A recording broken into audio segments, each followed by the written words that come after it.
What is happening, everybody? Today, I'm a little behind, but I wanted to catch up with Sivir and Leblanc. So I'm going to cover both of those today and talk about a little bit where I think these champions can go and, just my general take on both of them. So let's talk about Sivir first. So Sivir is another Shuriman champion. She has a pretty simple level up condition. She's just, you've dealt 35 plus damage. She doesn't have to see this damage, so this can all be done while she's actually in your deck, and she'll level up from that. She's a 4-drop, 5/3 with really solid keywords. She's got Quick Attack and Spell Shield, which are both really solid. Printed Spell Shield on a champion is super good, especially with a 3 health champion, right? Imagine if Ashe had Spell Shield. Stuff like that is super powerful. So that's nothing to laugh at there. When she levels, she gets +1/+1, but while she's attacking, all attacking allies share her keywords. So she temporarily gives her keywords out to her team, which is pretty dang solid. And that's obviously we're gonna, other ways to put keywords on her would be important, right? Giving her something like Fearsome, giving her something like Overwhelm would be really great. But if she just leveled, and then you can attack right then. Just sharing Quick Attack and Spell Shield is pretty good for the round. Well, just while they're on the attack. Once they go back to the bench, they should lose those keywords because it just says while attacking. So, still pretty good. Her spell is pretty interesting. There's a new mechanic called Reputation, which means after you've struck 4 times for 5 or more, then you get that effect. So essentially you have to strike with champions or followers for 5 damage or more 4 different times. This Ricochet reduces its cost in half. So it's normally a 6 cost spell. It'll go down to a 3 cost spell if you've done that condition. And it does 1 damage to a random enemy or the enemy nexus 5 different times. So, a bunch of little pings, right? That's kind of what Sivir does in League. So she throws her boomerang around, bounces all around, and does a bunch of damage. 6 cost, that's obviously pretty terrible, but if Reputation can be hit consistently, it's pretty good. I mean, obviously, you're just not going to be able to use this on, like, turn 2 or 3, because you're not going to have struck that much yet, most likely, at least. I don't think there's a physical possible way to strike that much at turn 2 or 3, but once you get later in the game, turn 5, turn 6, turn 7, it's a lot more feasible that you've struck more times, so you might be able to bust that out and actually get the Ricochet going. Kind of an okay card, just kind of interesting. Reputation-wise, 3 for 5 random strikes is probably worth it. That's a bunch of damage, and you can use that for different things. You can put a keg on it, which is kind of funny. You can do other things that are cool, but realistically, probably not the best card. Ricochet is also just a regular spell, but it's her champion spell as well. So as we go down, we have Boomerang Blade now. This one's a little weak in my opinion. It's a 7 cost slow spell, and it's an ally strikes the strongest and weakest enemies. So obviously this, if you pick your ally that has 5 attack, this counts as 2 reputation strikes, right? So if you get 2 strikes off of one guy with 5 attack, that'll really help your reputation come off, which is solid. But like I said, 7 mana is a lot, and you can't even pick the units you're targeting. You're just striking their strongest and weakest enemy. It's very counterable, and 7 is just a hefty, hefty cost for that, in my opinion. Doubt this sees a whole lot of play, but we'll have to see. I just think that's a really hefty cost. We have a second card here with a focus speed now. So Payday has focus speed. So that means that's just like gems work now. So you can play it, but you can't play it as a in combat or a reaction to a spell, but it counts as burst speed when you play it.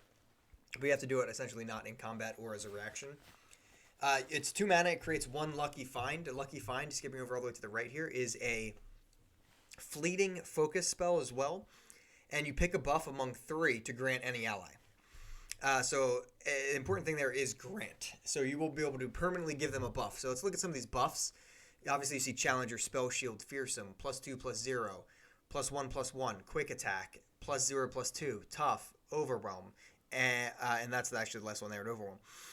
So it's a pretty wide range of buffs. It kind of reminds me of the Reforge mechanic where the Riven, how you're getting these extra, buffs out of your hand at burst speed. It's pretty good. All right, focus speed, what I should say now. Pretty good, except these are grants, so that is definitely adding to that a little bit. Granting is obviously better than just giving for the round. And there's some really solid ones, right? +2 health permanently is really good. Obviously, we just said we want Sivir to get good keywords, so giving her things like Overwhelm or things like Challenger are really solid. Or we mentioned Fearsome as well, all really solid. Right now, Payday for 2 mana, though, it seems a little bit clunky. 2 mana to get 1. I mean, you can do this all in burst speed, but just to get 1 grant buff for 2 mana, would you pay 2 mana just for Overwhelm? Maybe, if your deck really needs it. Would you pay 2 mana for a chance at Overwhelm? That's where it kind of becomes a little bit of a question mark. So I'm not a huge fan of Payday, but I do like Inner Sanctum. Inner Sanctum's a 3-cost landmark that has Reputation. It costs 0.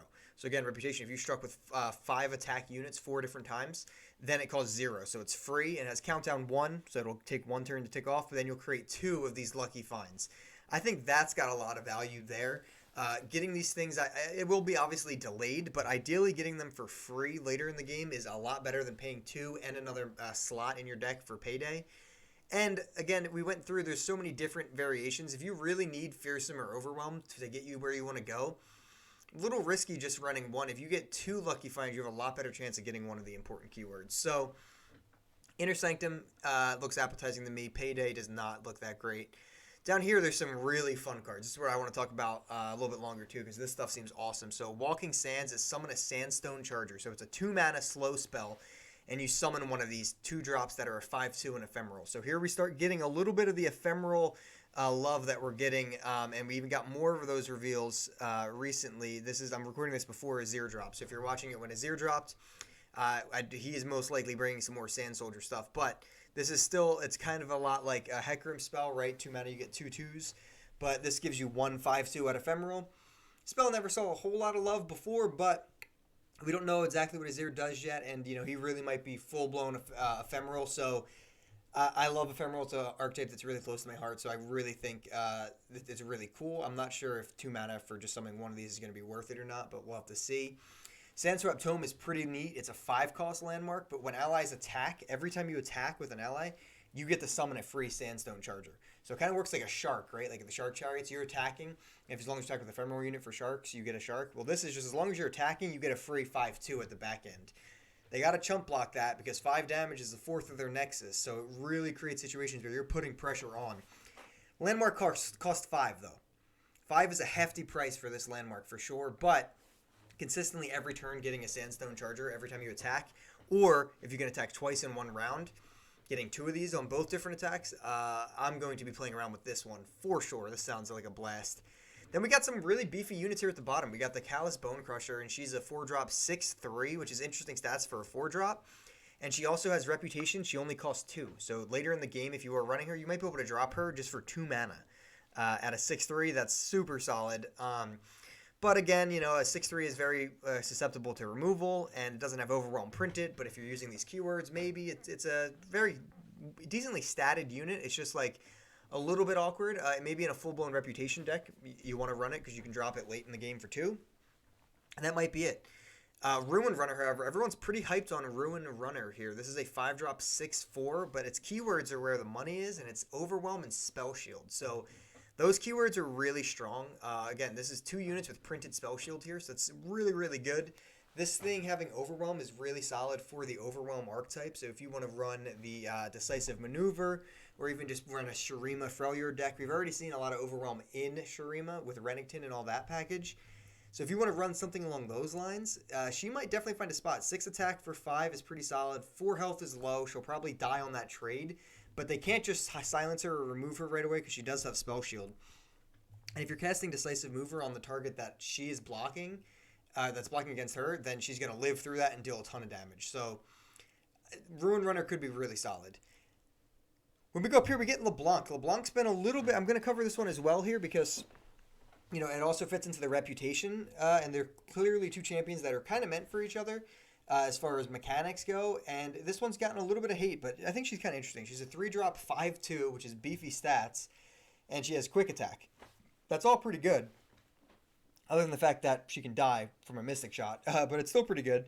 When she's seen you deal 15 plus damage, she levels up. So it's very similar to Sivir with just leveling up from damage, but she has to see this damage, and it's only 15. When she levels, she gets +1/+1, and each time she sees you deal 15 plus damage, you create a mirror image in hand. And if you already had one, you reduce it by 1 instead of creating one. Kind of like Zoe's super cool star chart. Same mechanic there. Mirror Image is a 2-cost slow spell that summons an exact ephemeral copy of an ally with 5+ power. So you kind of see a little bit of that Reputation going there, right? Reputation is 5 power units, so it kind of goes in with that synergy. You summon an exact ephemeral copy, so the ephemeral synergy could possibly be there, but also an exact copy we now know is going to copy even level up condition as well. So if you summon an exact ephemeral copy of a leveled LeBlanc, you have a possibility to have multiple LeBlancs on the board, which is kind of what she does in League. And if you do that, then you can continuously make more mirror images, which is pretty sweet. So the card's very interesting, and mirror images, that's the only way you get it. You can't main deck this, but if she's making a bunch of mirror images and making a bunch of copies of herself with quick attack, yeah, she can be removed pretty easy, but it's still kind of a scary sight. Her spell here is the Sigil of Malice. Its reputation, I cost 1, so it normally costs 4, but if you have struck 4 times with 5+, it costs only 1, and you deal 2 to anything. So it's like a Mystic Shot for 1 at fast speed, or a Mystic Shot at 4 if you can't meet the conditions. So worst case scenario, you got to pay 4 for a quick removal. Best case scenario is late in the game, you just get a Mystic Shot for 1 mana. Not the worst spell. Definitely not the worst spell. The Black Rose Spy is pretty awesome. So this card's a 2-cost card here. It's a 3/2, so fine stats, but it has reputation. So again, if you struck 4 times with 5+ units, when she summons, she transforms into an exact copy of the strongest ally that already struck this round. So say you attack with LeBlanc, she has quick attack, so they just kind of chump block her. You can then, and you have your reputation met, you can then play Black Rose Spy, and then you can summon into the strongest ally that attacks. So if LeBlanc was your strongest ally that struck already, you can make an additional LeBlanc. So obviously you're seeing this, okay, let's make a bunch of LeBlancs, and that's kind of what's going on here, right? We have Mirror Image and Black Rose Spy both doing that, which is pretty cool. But obviously Black Rose Spy can also transform into an exact copy of a lot of other units, right? You attack with a Captain Farron, you could turn yourself into a Captain Farron with this unit. Crazy cool card for Noxus. I really dig it. I think Noxus needs a little bit of tricks. I think this is a pretty cool step in that right direction for me. Mimics, also very tricky. Doesn't seem like a Noxus spell, but LeBlanc's bringing some craziness to Noxus. 3-cost burst spell, reputation, it only costs 1. You pick a spell in play or in hand, and you create a fleeting copy of it in your hand. So in play, I'm imagining, is just on the stack, so a spell that's already on the stack, or just one in your hand, you can create a fleeting copy of it in hand. There's already been a talk about some infinite combos with this, right? If you have Victor on the board and you have 2 mimics, you can create, essentially, you can mimic your other mimic, and if you have met the reputation condition, then you essentially just have unlimited mimics. If you have a leveled Ezreal out at that point, you can then just burn their Nexus, or if you just have a Puffcap Peddler, you could technically play unlimited mimics and put unlimited Puffcaps in their deck. It's pretty absurd. It's pretty funny. It obviously requires multiple conditions, and the main one being a leveled Victor, but it's not possible. It's not impossible. So it's a funny card. I think that card's going to be extremely good in a lot of different situations. That's probably going to be the one card that sees a lot of play outside of this archetype. Also possibly Black Rose Spy. Both those cards are very powerful. I think they're both really cool. I love Thorn of the Rose. It's a 3-drop 5/1. So we're bringing in some different stat lines here, which is always good. It always freshens things up, I mean, obviously this thing dies to pretty much anything, a feather, a breath of fresh air, but it's still a 5/1, which is interesting. If it does strike, it helps you towards your reputation gain. But when it's summoned, you just create a Guile in hand. So if you don't remember, Guile's a 1-cost slow spell that just stuns an enemy. It's great for Noxus. I mean, even if you just have this in your reputation deck, that will help. I mean, Guile for 1 mana for slow. The problem with that card is taking a deck slot's a little bit hard, but the fact that it's just going to get added to your hand by playing Thorn of the Rose is pretty awesome. I'm pretty excited about that one. Bloody Business is interesting. It's an ally with 5+ power, strikes an enemy. So it is sort of like Whirling Death. They don't have to be in combat, though, and your unit has to have a 5+ stat on the power line. So you can essentially just, while you're on just defense or at any point in combat, out of combat at fast speed, you can have one of your units that has a highest power attack can just strike an enemy unit. They don't strike back or anything. You just get to kill it for 4 mana. So it's like a Whirling Death outside of combat or in combat, and it has to be with a 5-attack unit. But it has that flexibility of not being, both units don't have to be in battle. So it's pretty cool. Not a bad card if you're really into this archetype. Sigil of Malice obviously is LeBlanc's spell here, so we have it again down here, and then we have Whispered Words is the last one. This one's pretty interesting for Noxus. Again, it's a 4-speed burst spell, reputation, I cost 2, and it's a draw 2. So you could potentially draw 2 for 2. Noxus is not a region known for its draw. This is a lot like Salvage, right? It's 4 mana, draw 2 is okay, and with Salvage, that card's seen play even if you're not tossing things. So this card should see play, and if you've met the condition, 2 mana for draw 2 is extremely solid. There's a lot of cool stuff in here. This package here got a lot of hate, and I think it's because LeBlanc does a little bit more crazy things in League. And I don't know LeBlanc super well. I've lost to her plenty of times. She's super confusing to fight against in League. But she does a little bit more. She's not just like this assassin. But I really like, actually, some of these cards. They have some really cool ways to mimic each other and copy themselves, which is pretty cool. And that's kind of what LeBlanc does. And I know maybe not just on her package herself as a 5/2 with quick attack. You don't really get that vibe. And it's all about dealing damage, which isn't really what what people thought would be her level up condition, which I understand the hate there. But I still think this adds something to Noxus that they are lacking, and it's just a little bit of flexibility. A Mystic Shot, a Salvage, these things in Noxus are really solid and fun, and also Mimic, which seems like, really it seems like a Piltover and Zone card, and so does even the Black Rose Spy. It's just adding cards that it doesn't really fit the already scheme of, like, the already set scheme of Noxus, which is just kind of plow through their face with overwhelm damage and burn damage. I actually really like what's going on here. Not going to be my day one craft, but I'm definitely going to check it out. Guys, if you liked the video, make sure to like and subscribe. Leave a comment, talk to us. Tell me what you think about LeBlanc and what you think about our girl Sivir here. And we'll have a Zero up soon as well, so I'll catch you when that one's here. And until the next time, peace out.